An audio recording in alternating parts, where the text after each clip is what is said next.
Hi guys, gonna do a quick book review on the next book I've read. I managed to find quite a lot of time over last weekend, the bank holiday weekend, and finished Holes by Louis Sachar, and then went on to Primary School Book Club's Book of the Month, The Infinite Lives of Maisie Day.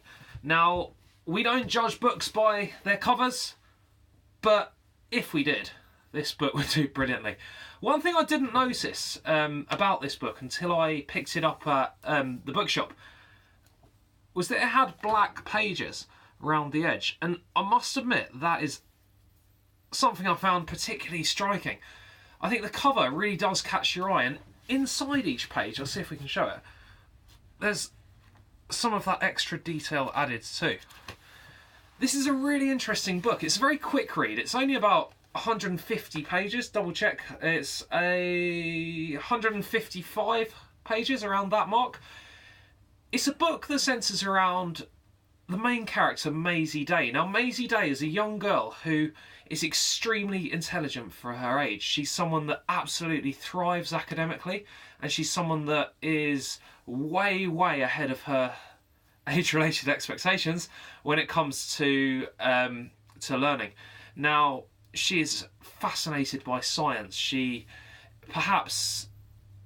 I was gonna say what's great about this book is it batters down any sort of gender stereotyping. She isn't what people would typically perceive as your typical girl at all, which is amazing. She's somebody who is fascinated by science, engineering, experiments,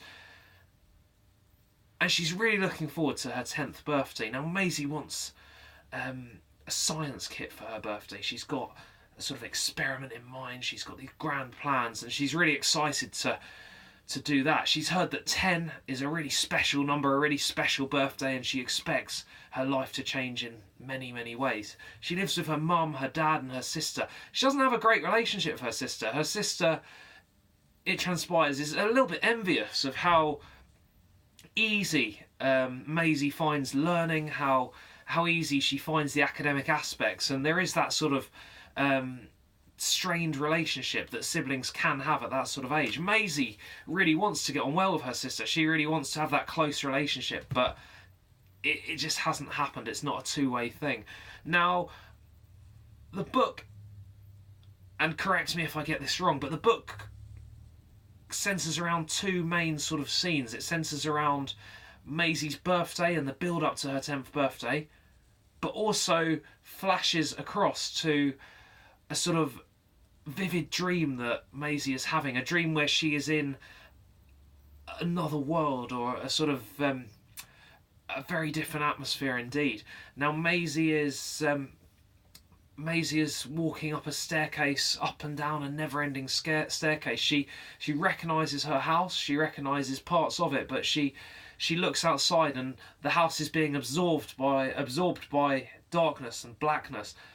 She is feeling alone, she's feeling scared, she doesn't know where her mum and dad are. She calls up to her sister, she thinks she can hear her, but she's not sure if she can.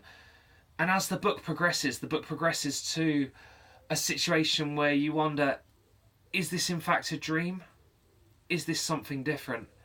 And I won't give it away because, as I say, it's one you have to read for yourselves. It's exciting. It's a page turner. It's a book you can read quickly. It's a book that I think my Year 4 class would really, really like. I think it's a book that older children would also really, really like. I read it in 3 or 4 hours. My wife has started reading it yesterday. She's on page... She's a very quick reader, but she read about half an hour of it. She's on page 50, 54. It's a really, really enjoyable book. I think it's one that, going along the lines of Cogheart, going along the lines of Brightstorm, is doing an awful lot to, as I say, smash down that stereotype that science isn't for girls. It absolutely can be, and role models like Maisie Day do all so much good to inspire young girls into the sciences, into mathematics, and show that they really, really can be cool. So yeah, really good book, very quick read, really enjoyable, awesome cover. That's The Infinite Lives of Maisie Day. Now, on to my next book. Simply the Quest, Maz Evans. I've started reading this a couple of days ago. I've flown along. I'm on about page 120. It's really good. Continues brilliantly from Who Let the Gods Out. The characters are amazing. The plot is gripping, and I'll pop a book review up for this when I've finished it. Thank you for watching, guys. As always, please give it a thumbs up if you like it. Please hit subscribe if you enjoy the content. Any feedback, always appreciated. But yeah, I hope you've got something from this. Thank you very much. Cheers.